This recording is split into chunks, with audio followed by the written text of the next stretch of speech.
नमस्कार, मैं रूपा रजक सदनामा की ओर से आ गई हूँ लेकर दिनांक 24 अक्टूबर 2024 का संपादकीय लेकर, जिसका शीर्षक है 22 से 24 अक्टूबर तक हर साल मनाया जाता है कित्तूरू, जिसे लिखा है हमारे सह संपादक डॉक्टर विवेक आर्य। लेखक बच्चों के डॉक्टर है, दिल्ली रहते हैं। आज का हमारा विषय कित्तूरू को लेकर है। कित्तूरू एक उत्सव है जो दक्षिण की रानी के संबंध में मनाया जाता है। जानते हैं संबंध में आगे क्या कहते हैं हमारे संपादक महोदय। उत्सव दक्षिण की रानी। चेन्नम्मा का जन्म 23 अक्टूबर 1778 को ककाती में हुआ था। यह कर्नाटक के बेलगावी जिले में एक छोटा सा गांव है।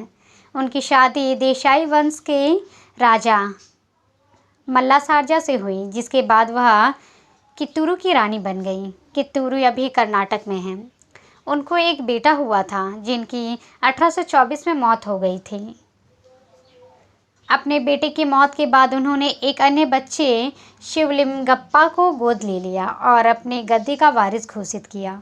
लेकिन ब्रिटिश ईस्ट इंडिया कंपनी ने अपनी हड़प नीति के तहत उसको स्वीकार नहीं किया। हालांकि उस समय तक हड़प नीति लागू नहीं हुई थी, फिर भी ब्रिटिश ईस्ट इंडिया कंपनी ने 1824 में कित्तूरू पर कब्जा कर लिया।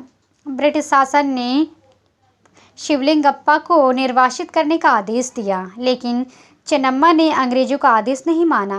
उन्होंने बॉम्बे प्रेसिडेंसी के लेफ्टिनेंट गवर्नर लॉर्ड एल्फिंस्टन को एक पत्र भेजा। उन्होंने कित्तूरू के मामले में हड़प नीति नहीं लागू करने का आग्रह किया, लेकिन उनके आग्रह को अंग्रेजों ने ठुकरा दिया। इस तरह से ब्रिटिश और कित्तूरू के बीच लड़ाई शुरू हो गई। अंग्रेजों ने कित्तूरू के खजाने और आभूषणों के जखीरे को जब्त करने की कोशिश की, जिसका मूल्य करीब 15 लाख रुपए था, लेकिन वे सफल नहीं हुए। अंग्रेजों ने 20,000 सिपाहियों और 400 बंदूकों के साथ कित्तूरू पर हमला कर दिया। अक्टूबर 1824 में उनके बीच पहली लड़ाई हुई। उस लड़ाई में ब्रिटिश सेना को भारी नुकसान उठाना पड़ा।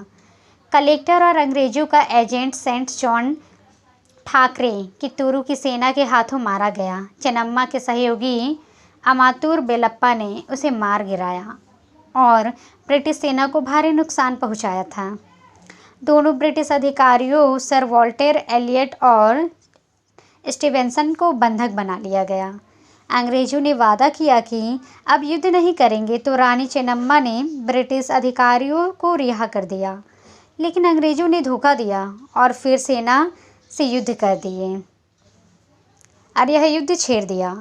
इस बार ब्रिटिश अफसर चैपली ने पहले से भी ज़्यादा सिपाहियों के साथ हमला किया।